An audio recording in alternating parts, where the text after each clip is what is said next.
you were listening to some B.B. King there, and apparently I had a little technical difficulty with that recording. He dropped right in the middle of it, so I had to fill in with a little Billy D and the Hoodoos while we were arranging the Skype call in the background.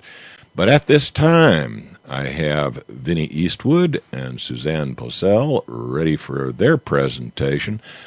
Vinny's website is The Vinny Eastwood Show, all one word, thevinnyeastwoodshow.com. And Suzanne's website is Occupy Corporatism, all one word.com. And guys, I think at this point you're live and it's all yours. Let's not forget the USindependent.com. Right, Suzanne? Well, a lot of people are enjoying what's going on over there, so yeah, let's not forget it. I've made a note for next time. Now, we've seen a trend in journalism globally, even for those who have no journalistic training like myself, that there is this agenda at play to either cover things up or to blow certain things out of proportion. You all know what I'm talking about.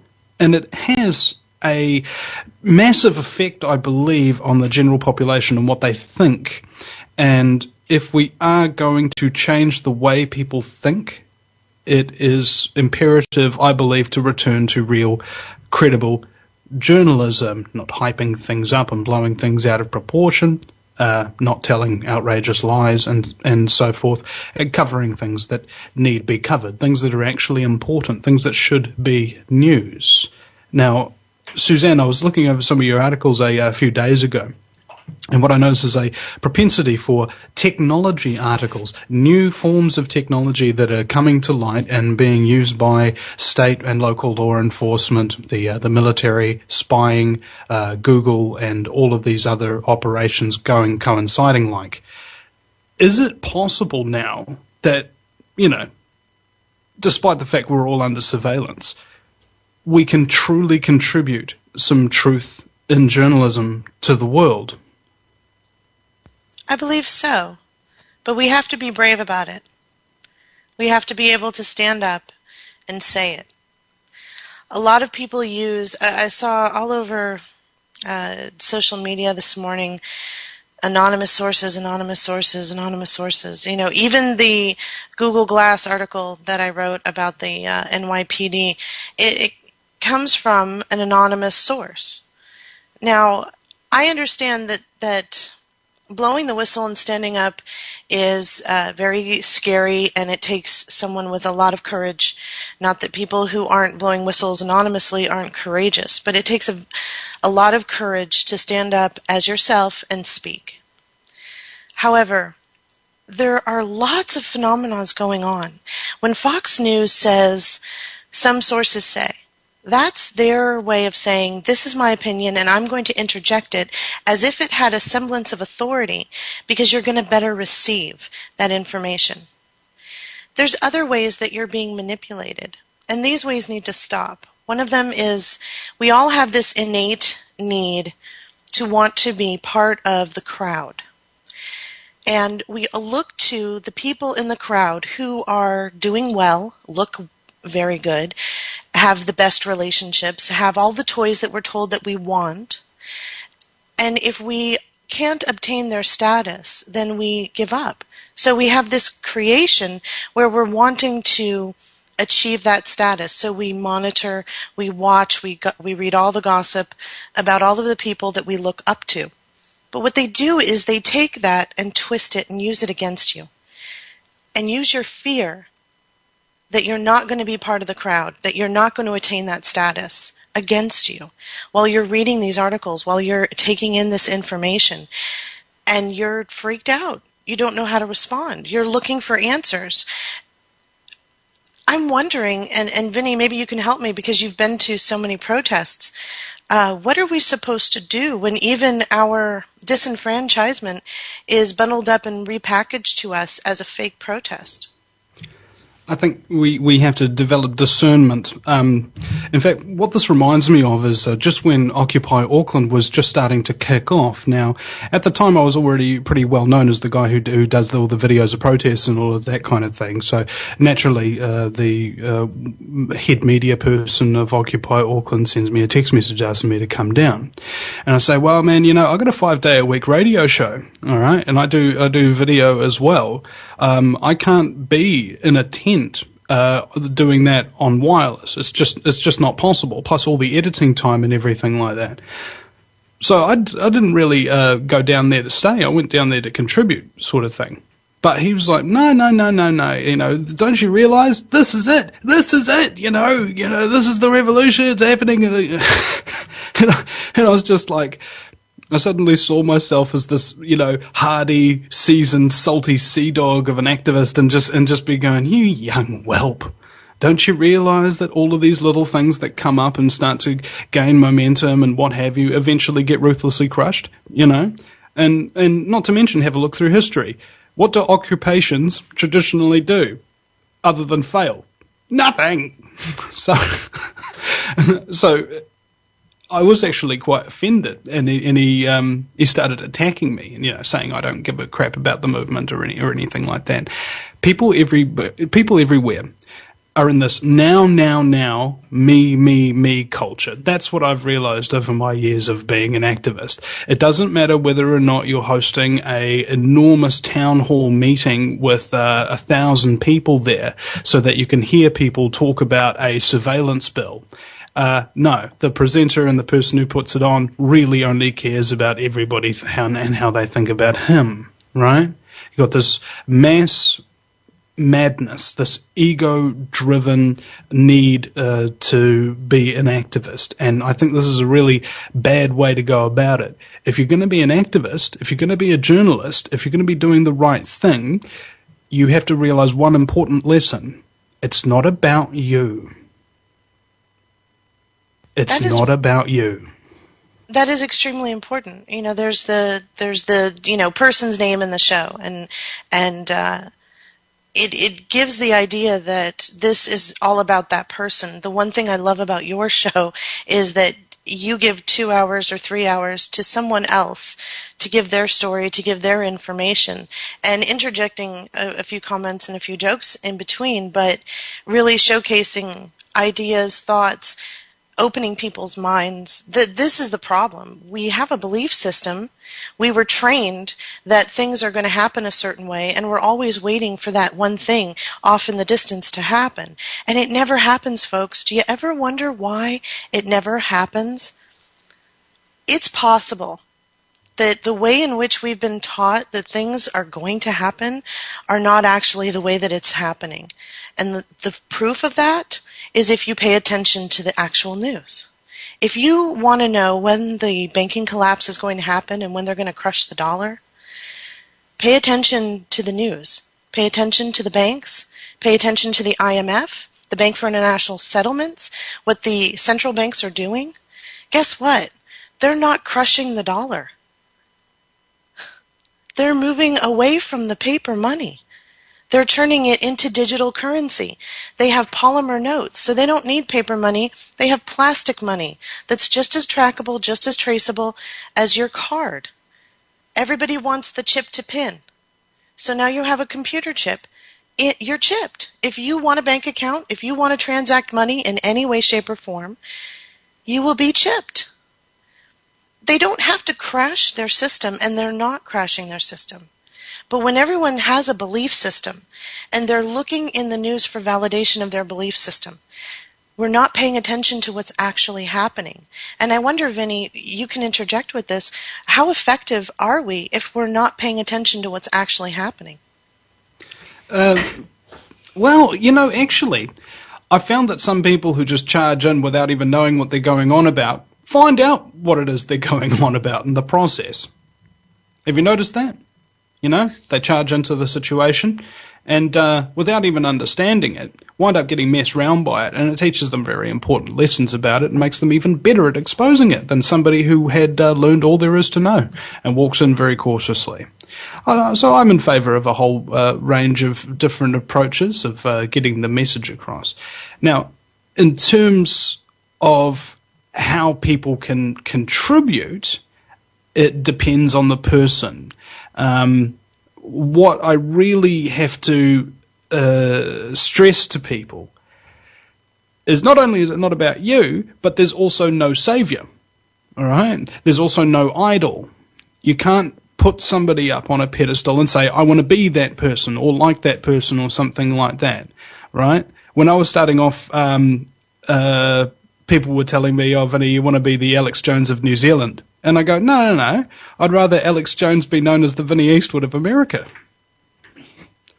Because if you're putting things into place that actually have a genuine effect on the way people think and provide valuable insight on the way the world truly works, in all its wonderful and very dark ways, then I believe it is inherent upon you an enormous quantity of responsibility.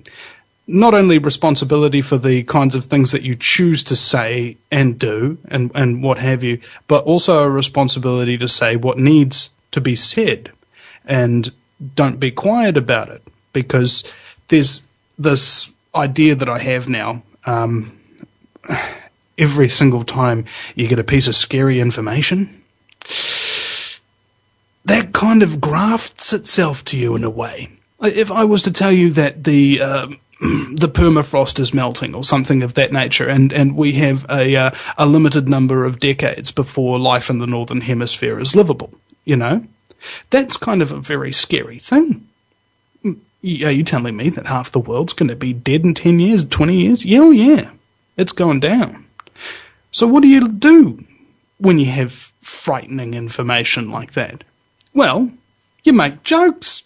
Because after all, why would you accept an inevitable fate? Really? I don't like that idea. There's no limit to creativity. People have an innate ability to come up with inventions in the face of doom.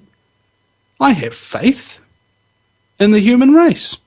And even if we fail to save the world from scumbaggery or global warming or the Fukushima or whatever thing, fake or real, in terms of a threat level to the Earth, it doesn't really matter which way the world ends, just as long as you don't resign your fact to the self that you've lost already.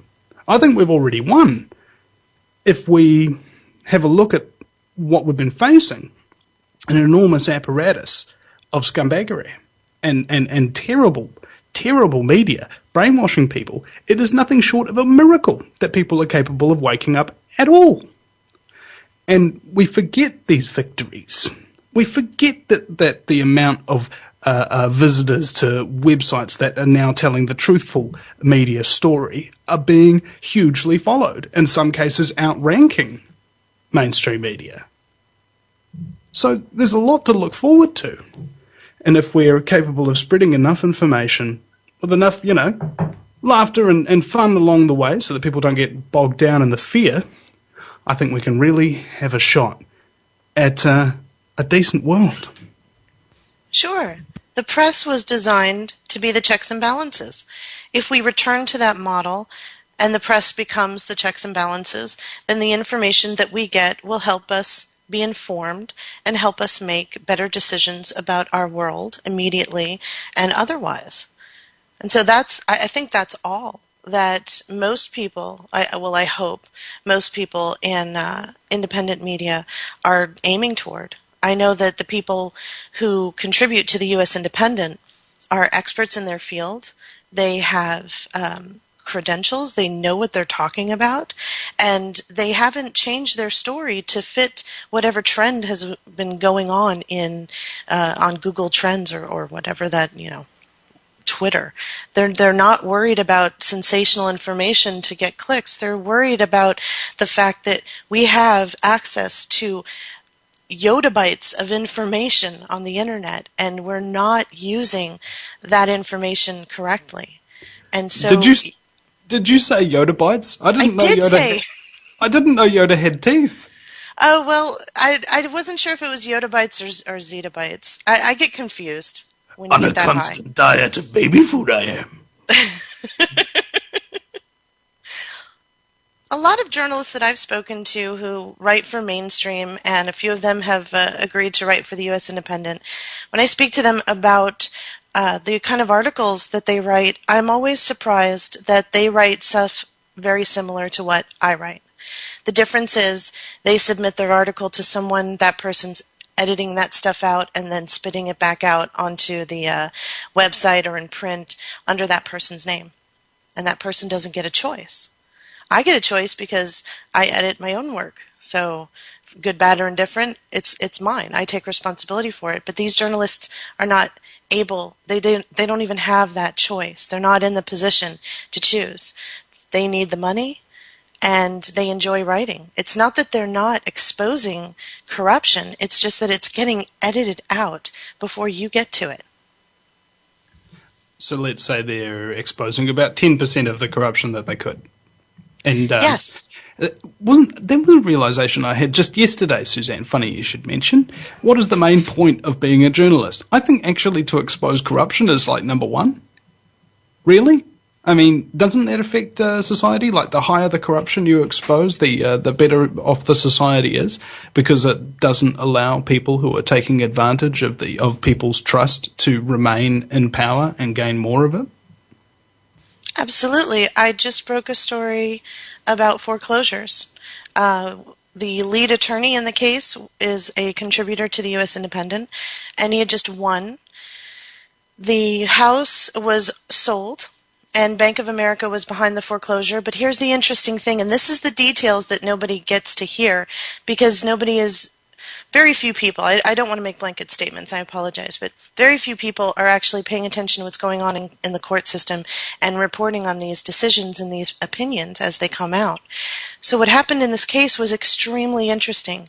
Bank of America had the MERS system as the independent trustee during the foreclosure. The MERS system is a computer system. It's a database. It's not sentient yet. It can't be an undiscriminate part of this foreclosure. So then Bank of America scratched that off and then put in a group called Recon Trust, who happens to be a subsidiary of Bank of America. Again, conflict of interest. Now, all of this was buried in the foreclosure, and Scott Staffney, who was the attorney for the homeowner, saw this information. He's a constitutional attorney. He pointed out to the judge that, according to the Washington State Constitution, this foreclosure did not follow the Deed of Trust Act, and therefore it was unconstitutional. And guess what? The homeowner now won the case. His house was sold, unfortunately, but now he is entitled to and is in the process of suing Bank of America for damages for the amount of money that they got for the sale of the house and any punitive damages that he would be awarded under the Washington State statute. More cases like this need to come out. More intimate details about what's going on in our world locally needs to come out, because this case, and by the way, Scott Staffney has won 41 cases. That was his 41st case. He is, the Washington State is part of the 9th District in America, which includes Washington State, Oregon, and California. That is a major district. So when decisions come down in those districts, it starts a trend across the country, where other districts will then follow suit. And then before you know it, last year the foreclosures market reported that they were down 30%. That's huge. That means that people are winning cases in court. Not a lot of them are being reported on, but the banks are seizing less homes. We can keep this trend going and make it 40%, 50%, 80% until they don't get a home. We are winning every single case. We get our home back or we get monetary compensation. The banks don't want this exposed. So this is the kind of, and I'm not trying to puff myself up, and I apologize if it sounds like it, but this is the kind of journalism that needs to come out, because these kind of articles can actually help us make better decisions in our world. If you're going to go for a mortgage, you might want to know what Bank of America is capable of. I think investigative journalism in terms of public policy is kind of one of the major contributing factors. I mean, because if you're making a policy for the public at the executive level, for example, let's say, for example, the ruling elite didn't actually have control of the president directly with their hand up his back. And he would actually try and make good decisions based upon available information. Well, I think investigators who dig into the very core of things and find really important stuff that actually means a hell of a lot would probably be one of the best contributors. Don't you think? Especially if they don't actually have an agenda when they report on something. Well, I wrote an article just a couple of days ago about Al Jazeera. Now, I found it interesting that the White House was calling for the release of 3 Al Jazeera reporters. And the reason why I wrote the article was because they were talking about the freedom of speech and citizen journalism and the restrictions of freedom of expression by having these men locked up in Egypt. And I thought how atrocious it is that our government, that Jay Carney, the press secretary, is up there talking about citizen journalism. Al Jazeera is not citizen journalism. It is run by one of the emirs in Qatar. Isn't it owned by, like, a royalty of some description in the Persian Gulf? Yes, and it's headquartered in Doha, Qatar. And the emir of Qatar set down the $500 million in order to launch the operation and continued to monetarily sustain it from 96 to 2000. And is it now paying the bills with all those ads for Qatar Airways? Well, it's state-sponsored, you know. Somewhere... State-sponsored journalism. I think which is citizen journalism. Yeah. Now, somewhere along the lines, Americans got this idea that foreign entities who report news are independent and not state-funded and not propaganda. I don't know who started that rumor, but it's not true. I think it was MSNBC that started that rumor. Was it? Well, don't listen to them. They're lying. RT is state-funded. RT is part of RIA Novosti, which is the original Ministry of Propaganda that was begun in 1944. They're the Novosti with the mosty. And their office, their headquarters is right down the hall. It's from RIA Novosti. Okay? They say hi to each other every morning. They probably park their cars next to each other. This is not independent journalism. People it's need like to having a handler. It is information that is governed by the government, and it is sanctioned by the government. It is not unbiased. Now, I'm not saying that there isn't some truth to that, but let me ask you a question. How much time do you have on your hands to sit and wade through all of the garbage until you get to the truth? I don't know about you, but I'm kind of sick of it. Well, some people think that there's no such thing as objective truth. I believe that there is an objective truth, but the problem is I haven't seen the evidence of it yet, so I don't know exactly what it is. Well, that's kind of like the Higgs boson. Yeah.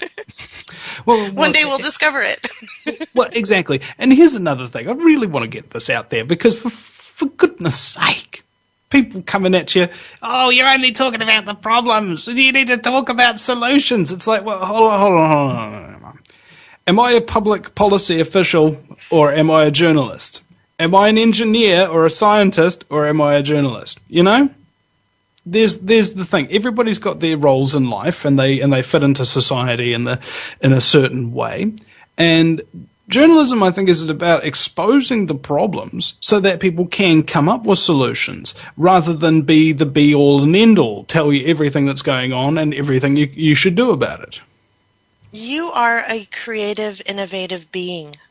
You have an imagination. you can use that power in order to come up with really cool ideas. Get a piece of paper and a pencil, write a pros and cons list if you have to, but get that skill back. If you know what the problem is, then you can find a solution. And please stop waiting for someone else to come and save you. Because if you do, then we're just going to keep riding this train. And I don't mean to scare anyone, but there's a bridge out. And we're on the train that's on the tracks that's heading toward that bridge. So if anyone wants to get one spark of innovative, imaginative thought after this broadcast, then please write it down and share it with friends and have an open discussion with people. And let's get some ideas going on how we can return America to a constitutional republic, but the globe from this evil 85 people, by the way. I reported on this this past week when the World Economic Forum were meeting. 85 people are at the top of that pyramid, okay? It's only 85 people. It's not a lot. So, but even though there's only 85 people at the very top, just think about how many swathes of minions that they have. You know, it's like in Austin Powers. You know, like where do they get all these stupid people with guns and stuff like that to just get shot by the good guy? It's freaking ridiculous. It is, and that's probably something you and I should record, because I've been doing some interesting research and learning things from a different light, and it's sort of I was inspired by the World Economic Forum, because I realized there are a bunch of CEO heads sitting down and talking. And what's the problem? You and I are not heads of corporations. We don't understand how they think. There's a gap. There's a miscommunication problem going on. If we understand how they think, then we can understand how to combat this. Hey, Suzanne, I just wanted to remind you that this runaway train that we're on, where the bridge is out, the engineers back in the club car are having adult beverages with me right now, so that's probably part of the problem. But we're coming up on the last minute and a half that I can give you, and I do want to make sure we take a moment here to take a deep breath and get some of that blatant promotion out there that is so important. I mean, if people want to find out a little bit more about what you've got to say, where do they find you? What are the best places to look? You can go to occupycorporatism.com. That's my main website. And the USindependent.com, which Vinny Eastwood is a contributor, and thank you so much for contributing. And I'll hand the floor over to him. Now, the U.S. Independent. Now, let's we got a minute here. That's something new. When did that fire up, and what is the type of content I might find there? I have decided that if we're going to replace the mainstream, then we have to start a news agency. And so I have begun a news agency. Phase 1 is the U.S. Independent, which is the online newspaper. We have a lot of 20 or 23 contributors right now. They are Dr. Rima Libo and Charlotte Iserby, who's a good friend of mine, and Thomas Sheridan, Dane Wigington from geoengineeringwatch.org, Vinny Eastwood. These are people who know what they're talking about, and it's important that their information get out to the public. And because of the wonderful response from the public, we're moving into phase 3, which is broadcasting and radio. So thank you so much. I got to cut you off there, Vinny. You got 30 seconds, man. Some blatant self-promotion, man. Okay, ladies and gentlemen, 5 days a week, 3 hours a day, pre-recorded. You can go listen to the archives at thevinnyeastwoodshow.com. That's Vinny with a Y, because it's the most important question, and Eastwood as in go ahead, make my news. Oh. And if you go to the YouTube channel, Mr. News Guerrilla Media, or just search Vinny Eastwood on YouTube, you'll find that too. And subscribe, like 12,000 other people. It'll be fantastic. All right. Thank you very much. We used we strike. We used up every second, guys. I hope you'll be available for roundtable, but I got to take us out quickly with a bumper. Here we go. You're listening to UnitedWeStrike.com radio. Don't buy, don't comply. Ask why. UnitedWeStrike.com radio.